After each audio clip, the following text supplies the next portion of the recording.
Settling into a window seat on a commercial flight comes with a checklist of minor grievances. The legroom is tight, the window forces you to slouch, and the flight attendant is asking you to raise the shade while you're trying to sleep.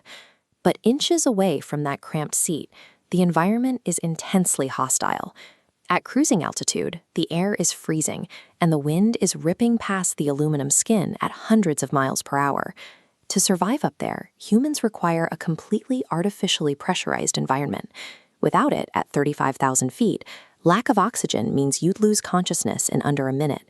You are strapped inside a heavily engineered survival capsule. Every seemingly annoying quirk of the cabin is a strict design choice dictated by life or death physics. In the 1950s, the commercial aviation industry made a massive push to fly higher. At those altitudes, the air is significantly less dense, which dramatically reduces drag and saves airlines tons of money on fuel. To fly that high, engineers had to heavily pressurize aircraft cabins.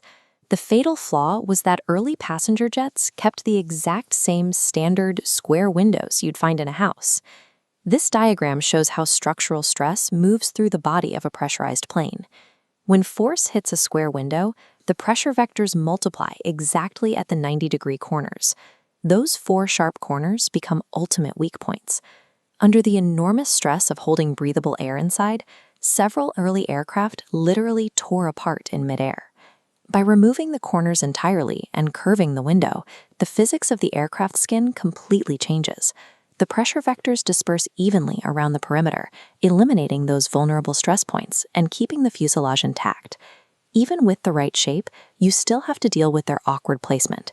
If you want a good look outside, you usually have to slouch down in your seat to see through them. The floor beneath your feet is not actually the bottom of the plane. The windows sit perfectly in line with the true midline of the fuselage. Placing them any higher relative to the entire cylinder would unbalance that exact pressure distribution we just looked at, severely weakening the structural integrity of the jet. And they are kept intentionally small. If the unthinkable happens and a window blows out at 35,000 feet, the small aperture physically restricts how fast the breathable air escapes the cabin. That narrow opening buys the pilots exactly the seconds they need to dive the plane down to a safe, breathable 10,000 feet. The oval shape, the awkward height, and the tiny size are strict mathematical mandates required to contain the enormous pressure keeping you alive. This brings us to another mandatory annoyance. Just as you're trying to rest on an early morning or late afternoon flight, the cabin crew insists every single window shade must be raised for takeoff and landing. Statistically, takeoffs and landings are the most accident-prone phases of any flight. The raised shades provide the flight crew with crucial, immediate sightlines outside the aircraft. If there is an engine fire or debris on the runway, attendants can instantly assess external hazards and coordinate which side of the plane is safe for deploying the evacuation slides. There is also a biological imperative at work here. Keeping the shades up allows the passenger's pupils to fully adjust to the ambient natural light outside. If the cabin goes suddenly dark during an emergency, your eyes are already calibrated to the sunlight. Opening the shades is a preemptive sensory and situational adaptation required for a rapid evacuation. You might have noticed that you always board a commercial airliner on the left side. The captain typically sits on the left, making it much easier to align the aircraft with the terminal jet bridge. Boarding on the left also safely separates passengers from the ground crew, handling fueling and baggage loading over on the right. But regardless of which side they are on, the physical mechanics of those massive jumbo jet doors defy normal human intuition. To open the door to exit the plane, it must first be pulled inward before it can swing out. This relies on an engineering concept called a plug door, which takes advantage of Boyle's law regarding how gases and pressure interact. Looking at this cross-section diagram, the mechanics become obvious. Because the internal cabin pressure is much higher than the thin outside air, it constantly forces this wedge-shaped door outward. The pressure itself physically pushes the door into its socket, creating a perfect, self-sustaining seal. At cruising altitude, there is about 6 pounds of outward pressure pressing against every single square inch of that door.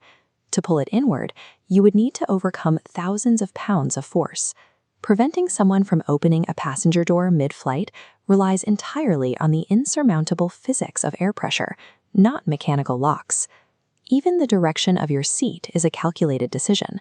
Mechanically speaking, sitting backwards or rear-facing is far safer for the human body during a crash impact.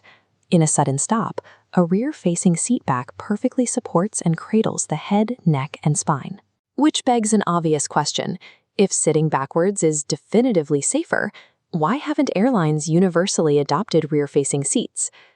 As this diagram shows, the physics of a passenger facing backward during an impact creates a specific problem.